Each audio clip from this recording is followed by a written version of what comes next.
Tin, tin, tin, tin. Tin, tin, tin, tin. Tin, tin, tin, tin. Tin, tin, tin, tin. Tin, tin, tin, tin.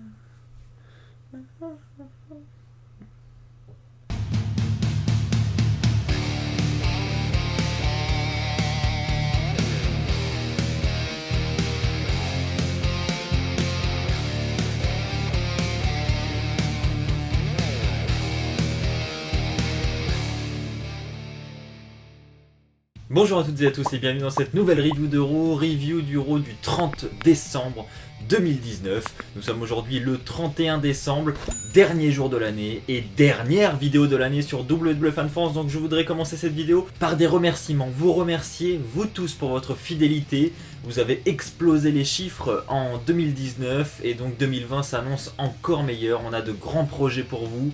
On a vraiment beaucoup de choses de prévues pour 2020, donc merci à tous pour votre fidélité et j'espère que vous serez aussi nombreux en 2020 à nous suivre. Ceci étant dit, il va falloir parler d'Euro parce qu'il y a beaucoup de choses à dire. Nous avons eu beaucoup de choses lors de ce Euro, mais nous avons également beaucoup de choses de planifier pour l'Euro suivant, donc il ne faudra pas manquer, je pense, la prochaine review d'Euro, parce que là, la route vers WrestleMania va commencer à se dessiner, ça va devenir très intéressant.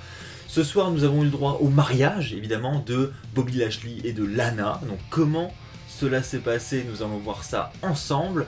Nous avons un match entre Aleister Black et Buddy Murphy. Nous avons encore une nouvelle attaque de AOP. Bref, beaucoup de choses. Nous allons y revenir ensemble dès maintenant. Je voudrais commencer par la rivalité entre Buddy Murphy et Aleister Black qui, je pense, va toucher à sa fin. Parce que nous avons un dernier match et encore une victoire de Aleister Black. Donc un bon match encore une fois, hein, mais je pense que là cette fois ça doit s'arrêter parce que on a fait le tour. Je veux dire, on a eu combien d'affrontements entre les deux, je ne les compte même plus. Mais ça devient long et il faut que ça s'arrête. Donc là-dessus, j'espère que c'était le dernier. Et j'espère qu'ils ont maintenant de nouveaux plans pour Aleister Black et même pour Buddy Murphy. Mais c'est quand même Aleister Black qui ressort grand gagnant de cette rivalité. Et donc je pense que ça sent plutôt bon pour lui en 2020. Je l'avais déjà dit lors d'une précédente vidéo, mais je pense vraiment que 2020 sera une bonne année pour Aleister Black. J'ai eu faux pour mon prono, hein. J'avais pronostiqué que les deux allaient terminer en équipe. Après tout, c'est pas terminé, hein, ça peut encore arriver, mais c'est vrai que j'aurais bien vu cette rivalité se terminer par une poignée de main, un signe de respect entre les deux, et donc équipe qui se forme entre Black et Murphy. Bon, nous n'avons pas eu ça. À voir si cela va changer dans les semaines à venir. En attendant, je pense honnêtement que c'est la fin de la rivalité et qu'on va partir vers de nouveaux horizons dès 2020 et ça c'est une très bonne nouvelle. Mais je pense qu'on peut quand même les remercier tous les deux parce qu'ils nous ont offert de très bons combats à plusieurs reprises, notamment un Raw, des Raw qui étaient parfois assez tristes.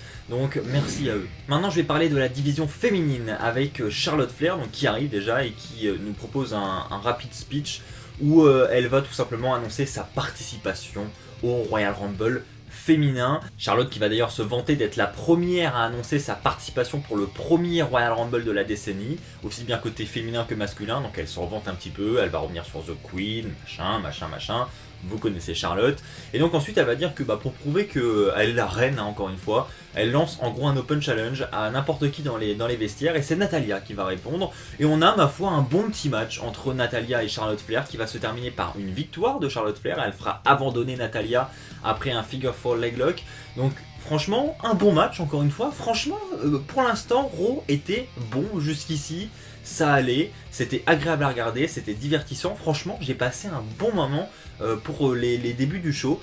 Ensuite on a eu une annonce, donc je vais en parler en même temps parce que voilà, je vais englober tout le côté féminin du show ensemble parce qu'on n'a pas eu grand chose au final côté féminin. Enfin, quand je dis côté féminin, je ne parle pas de Lana évidemment, parce que bon, ça a occupé les 3/4 du show. Bon, j'exagère peut-être un peu, mais vous voyez le truc. Donc on a eu très peu de segments féminins, on a eu donc Charlotte Flair contre Natalya et ensuite on a un segment backstage avec Becky Lynch où on lui demande justement si elle a des infos sur le lieu du combat entre Asuka et elle-même qui doit avoir lieu pour le titre féminin d'Euro. Est-ce qu'elle sait où aura lieu ce match et quand il aura lieu, et tout simplement Becky Lynch nous annonce que ce match aura lieu au Royal Rumble à Houston, au Texas. Donc nous aurons Asuka contre Becky Lynch. Ce qui m'a un petit peu déçu dans ce Raw, donc c'est pas cette annonce, c'est très bien. Je suis très content de voir Asuka défier Becky Lynch et je suis d'autant plus content de voir la tournure que prend cette rivalité. C'est-à-dire que Becky Lynch a l'air de mêler sa signature de contrat avec ce match. C'est-à-dire que selon elle, si elle perd ce match, ça vaut pas le coup qu'elle re-signe un contrat, c'est qu'elle n'est pas faite pour ça, etc. Enfin, c'est la vision qu'elle a l'air de donner. Hein. Elle a parlé de son contrat, elle a dit qu'elle n'allait pas re-signer tant que ce match n'avait pas lieu. Enfin voilà, j'aime bien qu'il mêle cette histoire de contrat autour de ce match parce que franchement, ça donne envie de le voir le match. On se dit, si Becky elle perd, qu'est-ce qui va se passer quoi?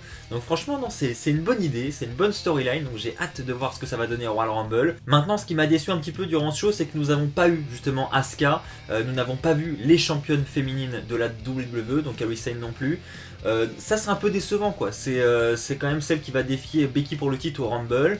Elle a accepté le challenge, bon elle a pas de temps d'antenne, c'est clairement dommage, donc je suis un peu déçu qu'on n'ait pas eu Asuka lors du show de ce soir, mais je me dis il reste encore de nombreux shows jusqu'au Rumble, ils ont largement de quoi nous construire quelque chose de solide pour le début de la route vers WrestleMania, donc non franchement c'est une très bonne chose, encore un très bon point côté féminin. Randy Orton contre AJ Styles. Mais qu'il est bon ce Orton, mais qu'il est bon et il m'a piégé, moi le premier, hein, parce que si vous avez suivi, j'ai sorti une vidéo news dès hier matin en me levant, hein, parce que je regarde régulièrement les news en me levant et j'ai vu que Randy Orton s'était blessé lors du live event de la veille aux États-Unis. Donc évidemment j'en ai fait une vidéo news. Faut savoir qu'au moment où j'ai tourné la vidéo, moi il n'y avait pas ces rumeurs comme quoi ça pouvait être potentiellement une storyline, etc. Donc évidemment Axel a sauté, pieds joints dedans, et pensait que c'était vraiment une vraie blessure. En plus je suis allé voir les vidéos hein, quand même du show pour vérifier que voilà, c'était vraiment quelque chose de crédible, etc. Et quand j'ai vu la chute, comment il l'a vendu, le fait qu'il stoppe le match en live event, il y a le signe X de l'arbitre, franchement il y avait vraiment de quoi y croire quoi. Et au final, on se rend compte lors du segment avec AJ Styles, bon déjà Orton arrive, hein, il arrive avec un micro, il arrive en béquille déjà, hein, il boite et il n'arrive pas à marcher, donc il le vend super bien, il met énormément de temps à venir sur le ring. Et ensuite il prend le micro et il dit que voilà il va être évalué par les médecins et que en gros il ne sait pas, il laisse entendre une possible retraite hein, même, hein, c'est clairement ça, il dit clairement qu'il ne sait pas s'il va revenir. Mais en tout cas il fait une promesse à tout le public, c'est qu'il fera son maximum pour asséner un RKO à son adversaire à WrestleMania. En gros il va faire son maximum pour être de retour à WrestleMania l'année prochaine. Franchement jusqu'ici on y croit à mort et on se dit, si on n'a pas lu les rumeurs hein, évidemment, on se dit putain c'est peut-être la fin de carrière de Randy Orton quoi, sur une blessure comme ça qui a l'air tellement anodine. Waouh quoi, c'est assez choquant. Et après on a l'entrée de AJ Styles et j'avoue que le fait que AJ Styles arrive déjà, ça casse un peu le truc parce que on se dit ah bon finalement AJ Styles arrive, la storyline on la voit un petit peu plus arriver. Ça c'est un petit peu dérangeant mais bon après tout c'était une storyline donc évidemment fallait bien à un moment donné impliquer AJ Styles. Donc AJ Styles arrive, donc il commence à se moquer de Randy Orton, il met une main dans le dos, une deuxième main dans le dos, il dit vas-y tape-moi, après il dit je ferme les yeux, tape-moi, et Orton ne le tape pas. Et ensuite on a Styles qui va partir, mais avant de partir il va donner un violent coup de pied dans la béquille de Randy Orton. Randy Orton, son bras va partir avec la béquille, hein, donc évidemment Orton ne va pas aimer. À la suite de ça, Randy Orton va prendre son micro et va dire à AJ Styles, c'est AJ, il y a une différence entre nous deux. Toi tu es patient pour m'attendre pour un match, moi je ne le suis pas. Et là on a Randy Orton qui réalise un RKO sur AJ Styles et qui après saute sur son genou pour lui dire tu vois abruti, tu vois comment il est solide mon genou. Et là on est tous tombés dans le panneau. Franchement j'aime beaucoup cette storyline. Autant je la trouvais ennuyante jusqu'ici, mais alors ce segment j'ai vraiment beaucoup aimé, je sais pas pourquoi. C'est quelque chose de frais, c'est quelque chose qu'on n'a pas l'habitude de voir. Donc voilà, la simulation de blessure c'est quelque chose qui est assez rare mine de rien à la WWE. La dernière que j'ai en tête, c'est celle de Shawn Michaels, c'était en 2008, hein, aux alentours de... Je crois qu'il se blesse d'ailleurs, enfin il fait semblant de se blesser à Backlash 2008. C'est celle qui me revient en tête, mais tout ça pour dire que c'est rare et c'est divertissant, tout simplement. C'est pas grand chose, mais au moins ça met de l'intensité dans la rivalité et on a hâte de voir la suite. Maintenant, honnêtement, j'espère que ça n'ira pas jusqu'à WrestleMania parce que déjà on a déjà vu ce match à WrestleMania et puis en plus ça serait beaucoup trop long de faire tenir ce match jusqu'au pay-per-view qui est dans plusieurs mois. Non, ça serait beaucoup trop, donc j'espère que ça aura lieu au Rumble, voire dans le Rumble match, mais il ne faut pas que ça ait lieu beaucoup plus longtemps après. Bon, Vous me connaissez un peu en plus maintenant, hein, honnêtement. Depuis le temps que je fais ces reviews de Raw, vous commencez à me connaître. Donc est-ce qu'il y a du suspense pour le flop de la soirée? Est-ce que ça vaut le coup de mettre un jingle pour le flop de la soirée? Ouais, bon allez, jingle.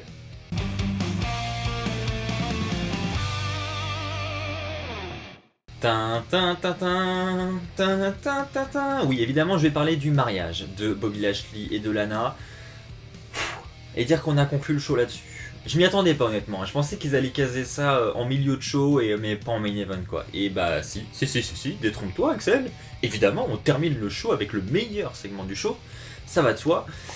Donc le mariage de Lana et de Bobby Lashley, donc on a Bobby Lashley qui arrive, hein. Bobby Lashley qui d'ailleurs au passage est le seul mec sur Terre qui part se marier torse nu, avec son petit veston comme ça par-dessus. Voilà, ça dérange personne, hein. Ok, bon après tout. Bon, on va pas dire que Lana avait beaucoup plus de vêtements, mais Lana arrive quand même. Et donc on a je sais même pas comment, c'était même pas un maire, hein, c'était un acteur en fait, hein, mais bon, qui jouait le rôle de maire du coup, qui est là pour nous annoncer le mariage de Lana, de Bobby Lashley. Et donc on a un échange entre les trois. Lana qui va péter un câble parce que le maire ne respecte pas le texte qu'elle a écrit. Lana qui va insulter le public parce que le public va chanter des Rusev Day. Bref, le mariage va rapidement tourner au cauchemar. On s'y attendait pas, évidemment. Hein. C'est très rare à la WWE qu'un mariage se termine mal. Hein. Généralement, ça se termine toujours bien. C'est ironique, bien sûr. Donc on a premièrement un homme qui arrive. Et cet homme, c'est un ex à Lana, donc qui vient s'opposer à leur union, etc., etc. Ça va pas plaire à Bobby, donc Bobby chokeslam sur l'ex de Lana, et l'ex de Lana, on le balaye du ring, fin de chantier. Ensuite, on a une femme qui arrive, bon, après tout, pourquoi pas, et cette femme, c'est une ex de Bobby Lashley, même sa première femme à Bobby Lashley, et donc, pareil, hein, Lana va la gifler, et fin de chantier.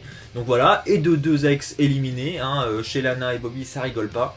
Et ensuite, qu'est-ce que nous avons? Nous avons une troisième femme qui arrive, mais pas n'importe laquelle, Liv Morgan. Liv Morgan, vous le savez, on a des promos depuis des semaines et des semaines qui nous teasent un nouveau personnage.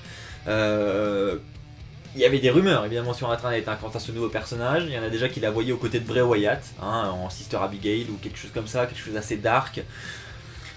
Bon bah voilà. Voilà, tous ceux qui rêvaient. Bon, voilà pourquoi il ne faut pas trop rêver et s'attendre à beaucoup de choses avec la WWE, surtout pour ce genre de choses, parce que voilà, on peut rapidement être déçu. Mais même avec ce conseil, je peux comprendre que vous soyez déçus. Voilà, je peux comprendre. Je m'y attendais pas non plus, on va le dire. Hein. Non, je m'y attendais pas.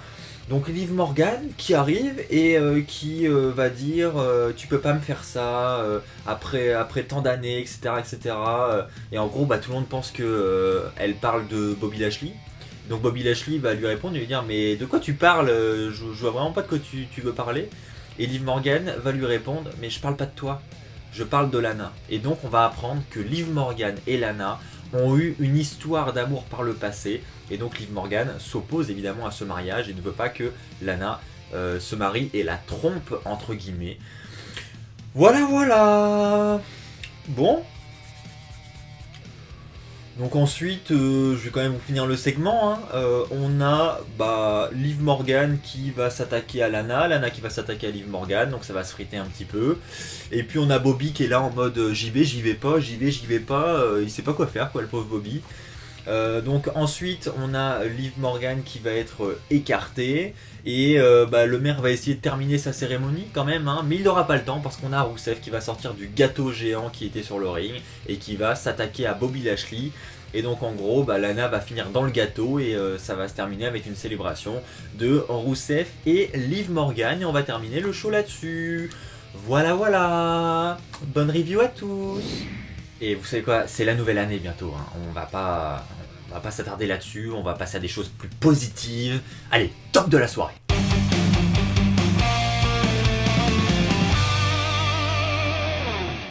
Pour le top de la soirée, honnêtement, j'ai hésité, hein, parce que bon, je veux pas dire que ça mérite clairement une grande place dans le top de la soirée, mais le segment entre Rollins et Opie, Samoa Joe et Kevin Owens était quand même divertissant, agréable à regarder. Et encore une fois, je trouve que le clan de Seth Rollins apporte énormément à Raw chaque semaine. Donc voilà, je voulais lui offrir cette place encore parce que j'ai envie de voir la suite. Je vais pas vous mentir, à chaque fois j'ai envie de voir ce qui va se passer avec ce clan. J'ai une petite crainte, c'est que ça devienne long et que redondant, que ce soit sur la même chose. C'est ma petite crainte. Mais au-delà de ça, franchement, le fait que Samoa Joe soit impliqué, ça peut être très très bon. Ça peut être très très bon et j'ai clairement envie de voir la suite dès la semaine prochaine. Donc rien que pour ça déjà, ça mérite cette place au top de la soirée. Donc le show commence avec Kevin Owens qui arrive. Il va dire qu'il se fait botter le cul depuis des semaines et des semaines, mais il ne compte pas baisser les bras. Et donc on a ensuite Rollins qui va arriver avec ses deux acolytes. AOP, et donc déjà AOP va s'attaquer à Owens. Ensuite on a, je crois même que c'est Rollins qui s'attaque à Owens. Ensuite on a Samoa Joe qui va venir en aide à Owens parce que lui aussi il s'est fait botter le cul la semaine dernière, il est passé à travers la table des commentateurs donc c'est pas rien. Donc rien que d'entendre le theme song de Samoa Joe c'est tellement agréable, ça fait tellement longtemps. Donc retour de Samoa Joe et ensuite on a la sécurité qui va arriver pour séparer tous les hommes on verra plus tard dans le show Owens, Joe et même Rollins et les AOP se faire exclure de l'arène voilà, et on ne les reverra plus du show. Bon, ok, c'était pas grand chose ce segment, mais je trouve que le clan s'impose de plus en plus comme la domination d'Euro et ça c'est une très bonne chose, on en avait besoin, il nous manquait des clans dans le roster principal et voilà, ça va relancer Rollins, c'est une certitude, son personnage s'était vraiment essoufflé jusqu'ici, donc c'est vraiment un gros point positif. Voilà, c'est ainsi que va s'achever cette review d'Euro, la dernière de l'année, j'espère qu'elle vous aura plu. Si c'est le cas, n'hésitez pas à lâcher un pouce bleu. Allez, c'est la dernière vidéo de l'année s'il vous plaît, on explose la barre des pouces bleus. Merci à tous pour votre fidélité, merci à tous pour tous vos gentils messages, merci à tous pour tous vos commentaires, tous vos likes, tous vos abonnements tout au long de l'année. Un grand merci à vous tous, je vous aime très fort, c'est très sincère et j'ai hâte de vous retrouver dès l'année prochaine. On se retrouve donc, j'ai envie de dire l'année prochaine. D'ici là, portez-vous bien et n'oubliez pas, comme d'habitude, soyez toujours très fiers d'être fan de catch. Allez, bye tout le monde.